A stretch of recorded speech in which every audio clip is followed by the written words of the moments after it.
Restez sur France 2, vous pouvez continuer jusqu'à 20h à réagir sur les réseaux sociaux de l'émission pour tous, hashtag EPTS. C'est la suite et je vous demande d'accueillir nos deux invités, monsieur Jean-Baptiste Yoska, qui est avocat spécialisé dans le code de la route. Il publie 65 astuces légales pour garder ou récupérer son permis de conduire. C'est aux éditions du Moment. Et à vos côtés, monsieur, je vous présente monsieur Régis Chomel de Jarnieux, qui est président de l'Association française de prévention des comportements au volant. Pourquoi vous ici ce soir? Tout simplement parce qu'une étude Ipsos sur les comportements des automobilistes européens a été dévoilée ce matin par le journal Le Parisien aujourd'hui en France. Les automobilistes français occuperaient la 3e marche du podium des conducteurs jugés les moins responsables, derrière les Italiens et les Espagnols. Comportement dangereux, excès de vitesse, insultes, ce serait notre marque de fabrique à nous, conducteurs français. Alors je vous pose la première question et vous-même vous pourrez peut-être y répondre tous les deux avant évidemment les personnes dans le public et mes pensionnaires. La voici la question. Pensez-vous que les Français conduisent moins bien que les autres? Oui ou non? Pensez-vous que les Français conduisent moins bien que les autres? Je me tourne peut-être d'abord vers le président de l'Association française de prévention des comportements volants. C'est long, hein, monsieur Régis Chomel de Jarnieux. Alors on conduit moins bien que les autres? La vérité, c'est qu'on n'arrive pas à savoir si on conduit moins bien que les autres, parce qu'il ne s'agit pas de savoir faire, il s'agit plutôt de savoir être. Et à partir de là, effectivement, tout le monde sait bien que la voiture rend cinglé, que les conditions de circulation rendent cinglé, et qu'on perd facilement son sang-froid. Donc la question n'est pas de savoir si on conduit mieux ou moins bien que les autres, mais si on se comporte mieux lorsqu'on est en conduite. Le monsieur bougeait son pied pendant qu'il parlait, je crois qu'il ment. Je me tourne vers l'avocat, alors qu'il défend de nombreux Français. Vous faites récupérer des points à nombreux de vos clients, mais vous pensez qu'on conduit moins bien que les autres en France? Non, je crois qu'on conduit de mieux en mieux, pour la bonne et simple raison. Ça, les chiffres le prouvent, puisque en tout cas, il y a moins de morts sur la route. 2013, 2013 a été la meilleure année, en termes, si on peut dire, il y en a toujours trop, mais en termes de nombre de victimes de la route. Oui, mais pourquoi? Parce qu'il y a une répression complètement délirante, folle, qui est instrumentalisée à travers des radars. Tant mieux s'il y a moins de morts. Oui, bien sûr, un mort, c'est un mort de trop. Bien évidemment, on dit la même chose. En revanche, ce que je dis, c'est qu'il faut absolument que les policiers soient formés, c'est pas le cas. Les radars bien installés, c'est pas le cas. Et d'une façon générale, c'est une pompe à fric. Je veux un exemple tout bête.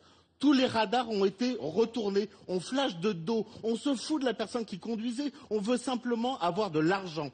C'est une pompe à fric maintenant, d'une façon générale, le système de répression. Vous pouvez pas nier le fait qu'il y ait des radars au bord de la route, ça fait quand même ralentir la vitesse de la plupart des Français qui roulent quand même. On fait gaffe. Oui, bien sûr, mais les radars avant ils flashaient de dos, de face, ils ont été retournés. Vous voulez avoir votre photo quand on la reçoit? Ah non, mais vous savez, je vais vous dire, il y a tellement de vices de procédure, et ce livret est un exemple, il y a tellement de vices de procédure qu'il est possible de faire sauter quasiment toutes les infractions. Oui, mais c'est pas, pourquoi? C'est pas très civique. Pardon, monsieur. Non, mais alors du coup, c'est vous qui vous faites de l'argent sur ce système-là, finalement, à l'arrivée. Ce que je dis, c'est que la loi doit être bien faite, bien comprise, bien respectée. Et malheureusement, le système actuel fait qu'elle n'est pas comprise.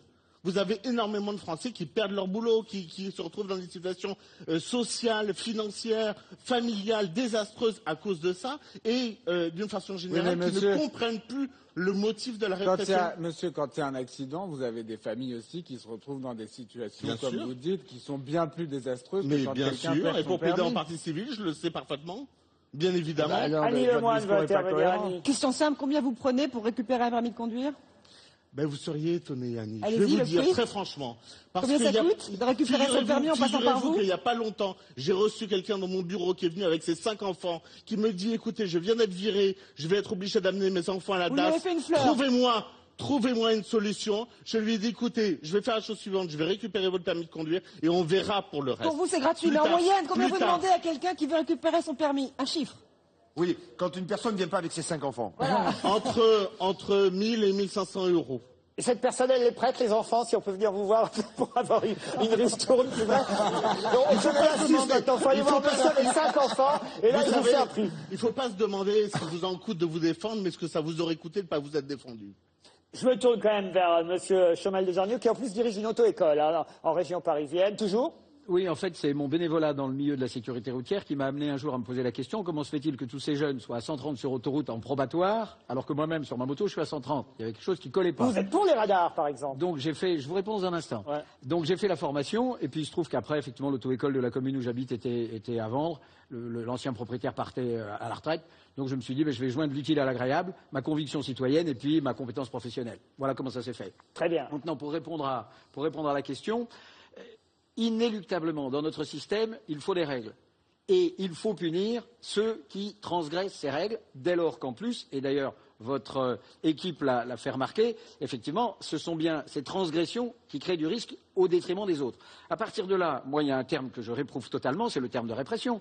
Pardonnez-moi, mais il y a des pays pour la répression. Ouais. En France, nos forces de police ne font qu'appliquer une politique de sanctions pour les contrevenants. Alors on peut être d'accord ou pas d'accord, mais singulièrement ceux qui perdent leurs points sont ceux qui roulent à 140 ou 150. Ils ne peuvent pas rouler à 130. C'est pas vrai. C'est faux. Malheureusement, vous avez des personnes qui perdent leurs points actuellement, alors qu'ils ne conduisent pas. Ils prêtent simplement leur véhicule à leur épouse, à leur cousin, à leur frère. Ils sont flashés.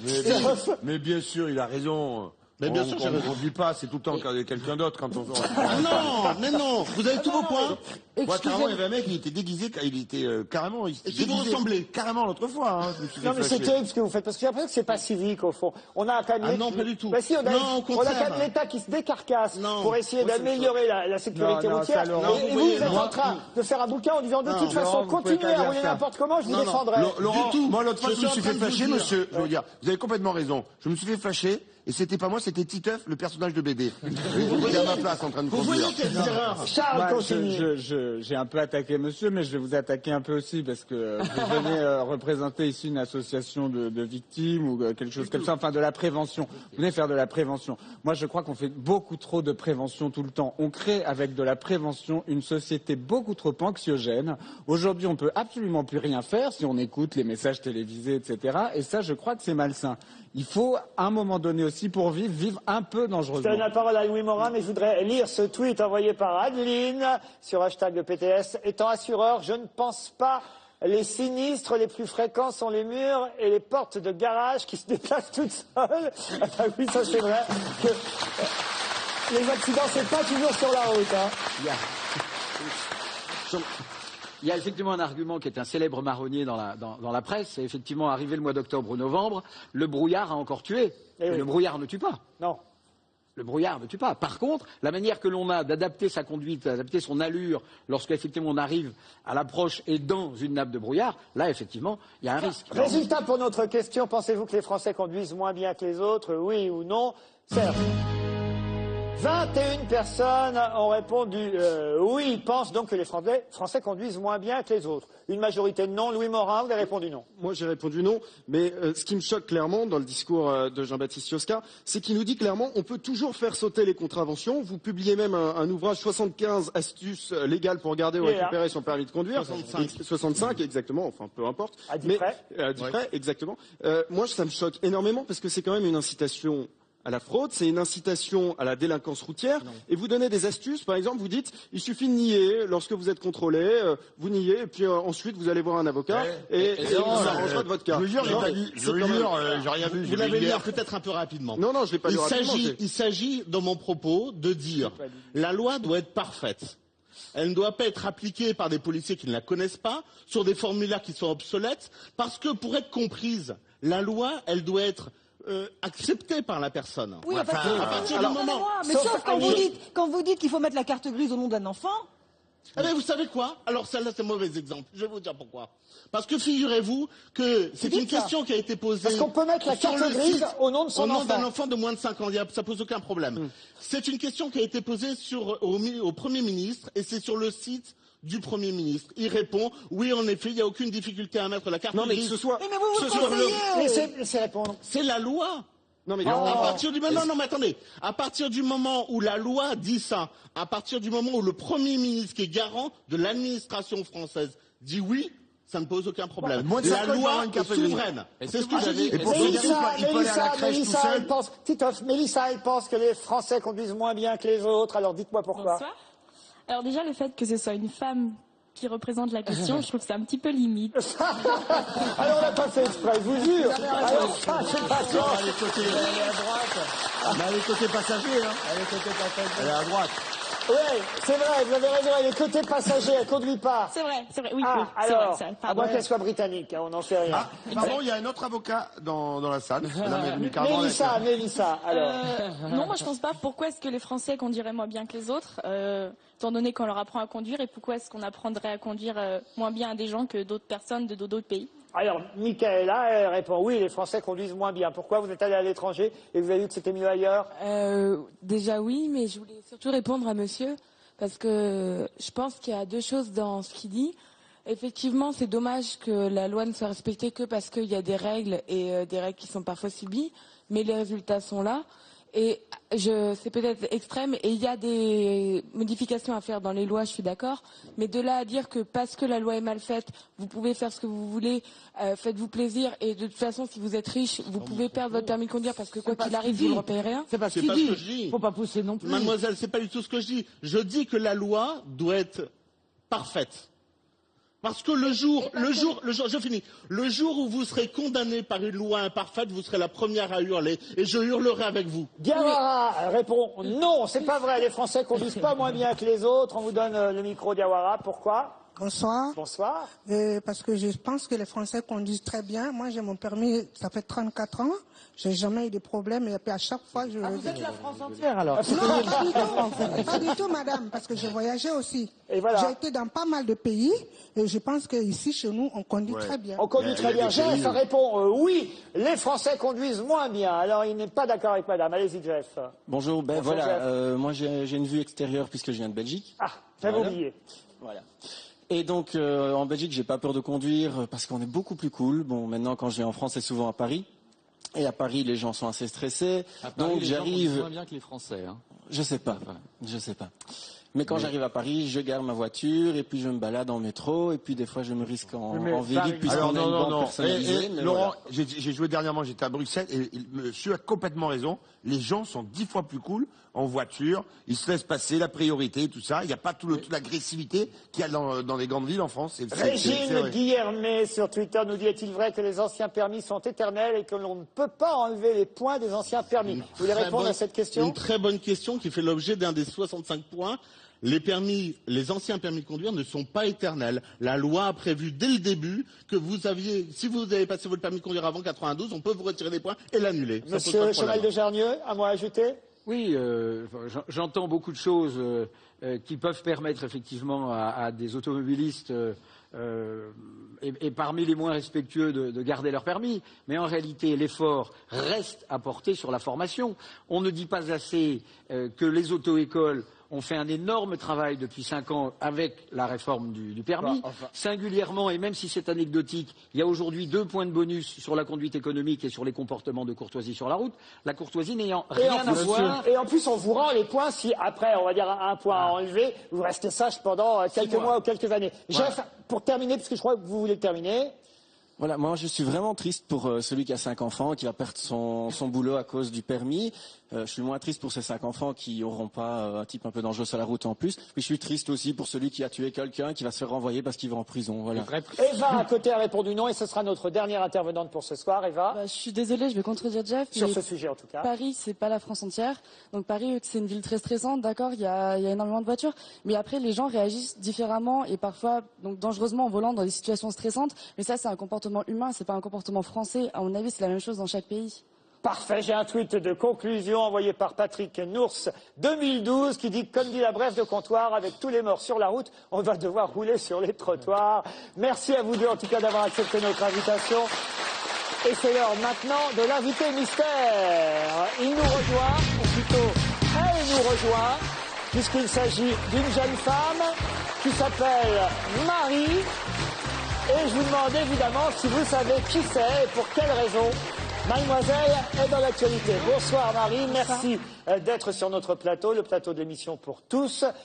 J'ai vu votre photo dans le journal, aujourd'hui dans un des nombreux quotidiens que je lis, je le dis pour mes camarades, mais pour quelle raison vous a-t-on vu dans la presse aujourd'hui? C'est la question que je pose évidemment à mes camarades. Oui ou non, vous savez qui c'est dans le public? C'est pareil, tout le monde est en train de vous observer, là, en train de se dire, mais alors, qui c'est cette fille? Mais oui, bien sûr, je l'ai vue en photo, mais pour quelle raison? Pour qui? Pourquoi? Oui ou non, vous savez qui c'est maintenant que vous, sur vos tablettes, que vous décidez. Caroline, vous avez une petite idée?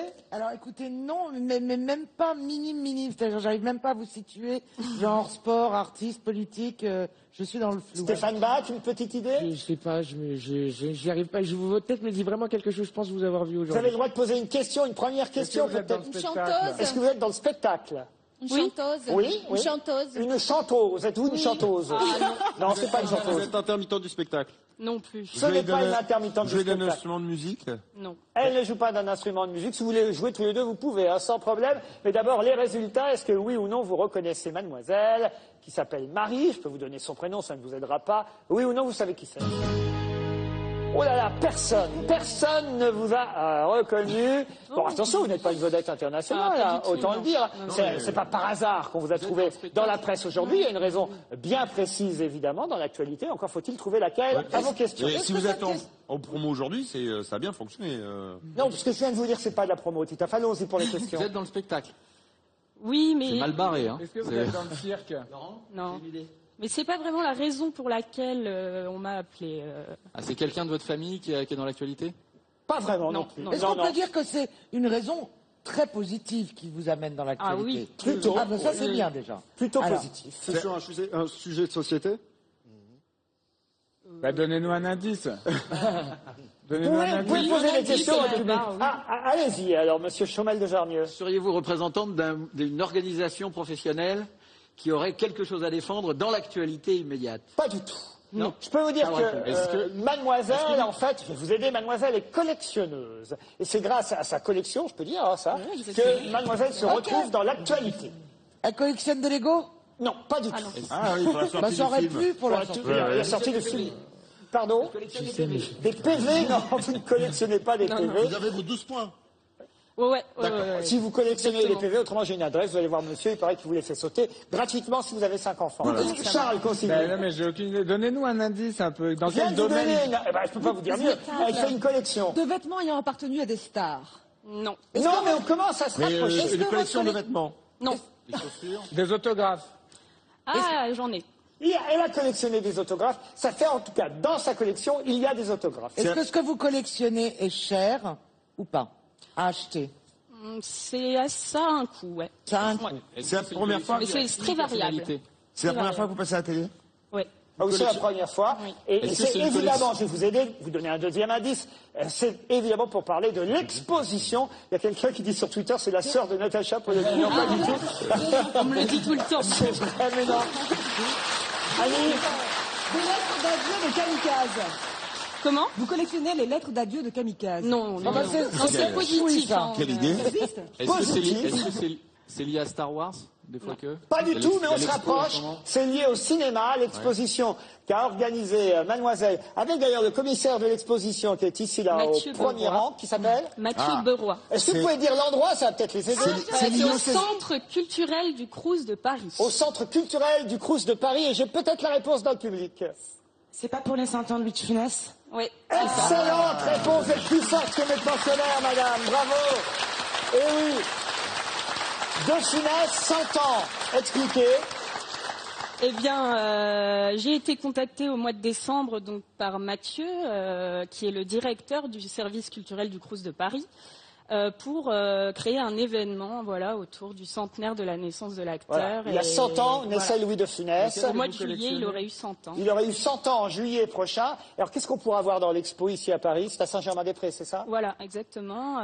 Il y aura alors toutes sortes d'affiches de cinéma d'époque. Toutes les pièces à peu près sont d'époque. Il y aura des photos de presse, des synopsis, des magazines, des journaux de la semaine où il est décédé. C'est jusqu'au 27 mars l'exposition. Et ce qui me surprend, c'est que vous êtes toute jeune. Moi, je me disais quelqu'un qui organise une expo Louis de Funès, qui a collectionné des objets, des affiches, peut-être des extraits de films en rapport avec Louis de Funès. C'est quelqu'un qui, je sais pas, a 40, 50, 60, 70 ans. Quel âge vous avez? 24 ans. 24 ans. Comment ça se fait à 24 ans qu'on s'intéresse à Louis de Funès? Eh ben alors c'est une histoire, bien que je sois très jeune, c'est de l'histoire ancienne dont je ne me souviens absolument pas. J'avais 2 ans et Ce n'est pas possible. C'est incroyable. J'avais 2 ans et apparemment je me suis retrouvée un soir rivée devant la soupe aux choux qui passait à la télé. Ah, c'est la soupe aux choux le point de départ de tout. Ah oui, je suis tombée dedans, mais bien. La Grande Vadrouille, dès que ça passe à la télé, fait toujours la plus grosse audience de l'année à la télévision française. Et là, vous êtes tombée amoureuse de De Funès. Voilà, c'est parti de là. C'est avec l'accord de la famille que vous faites cette exposition? Absolument, oui. D'ailleurs, ils vous ont aidé et apporté des pièces rares ou précieuses supplémentaires? Non, par contre, toutes les pièces qui sont exposées, je les ai comment dire, achetées de moi-même.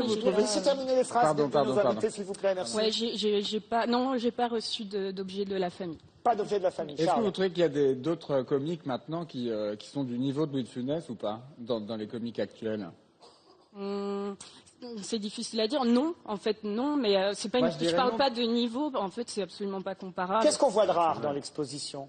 Ce qu'il y a de rare, alors est-ce qu'il a été connu à l'étranger? Est-ce qu'il y a par exemple des affiches de films? Ce qui est très intéressant dans l'exposition, c'est qu'on a fait tout un pan de mur consacré aux affiches étrangères de ces films. Et c'est intéressant de voir les différents visages qu'a Louis de Funès à l'étranger. On l'appelle Louis de Funès partout dans le monde? Voilà, il a des surnoms. Non, des surnoms, allez-y. Alors en Allemagne, il est appelé Balduin, en rapport avec son crâne chauve. Comment? Balduin. Balduin, très bien. Voilà. En Angleterre, on l'a surnommé Louise the Funny. Louise the Funny. Voilà. Très bien. Et voilà, des petites anecdotes comme ça. Vous voulez y aller, Charles Consigny? Je vais faire mon rabat-joie comme d'habitude. Moi, je trouve qu'il y a quand même un déclin du rire. Il n'y a plus aujourd'hui de Raymond Devos. C'est ça, je suis désolé. Maintenant, le comic star en France, c'est Danny Boone. Moi, je n'ai jamais ri en écoutant Danny Boone. Aussi. Caroline, ça vous tente? Non, excusez-moi, mais si on me dit, comme clou de l'exposition, des affiches étrangères d'un film de De Funès, c'est pas suffisant. Vous n'avez pas un truc, je sais pas, de quelque chose dont on est sûr. Ne découragez pas, mademoiselle, c'est les 100 ans de la naissance de Funès, l'expo a lieu à Saint-Germain-des-Prés. On vous remercie, on vous applaudit, mademoiselle. À demain, 18h30 pour l'émission Pour tous. Une autre édition. Bonne soirée sur France Télévisions.